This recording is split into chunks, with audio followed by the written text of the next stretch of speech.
মোহাম্মদ আশরাফুলের স্মৃতি বিজড়িত অনন্য কীর্তির সাক্ষী কলম্বো সিংহলী স্পোর্টস ক্লাব। ২০০১ সালে এই মাঠে টেস্ট অভিষেকে ১৭ বছর ৬১ দিনে সবচেয়ে কম বয়সে সেঞ্চুরি রেকর্ড গড়েছিলেন বাংলাদেশের সাবেক এই তারকা। প্রায় ১৮ বছর পর আবারও এই ভেন্যুতে টেস্ট খেলতে নামছে বাংলাদেশ। কলম্বো থেকে হাসান আল মারুফের রিপোর্ট।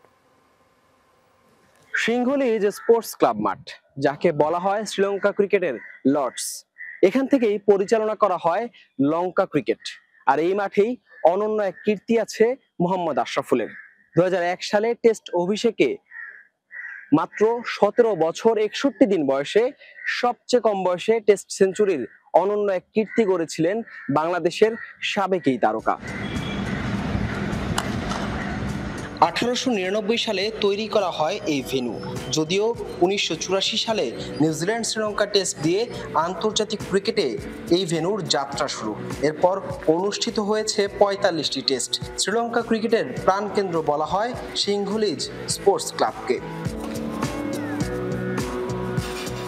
স্টেডিয়ামের বাইরেই মাঠ সংলগ্ন রেস্টুরেন্ট, আছে বার, ক্রিকেট মিউজিয়াম, এমনকি জায়গা করে নিয়েছে বাচ্চাদের খেলার সরঞ্জাম।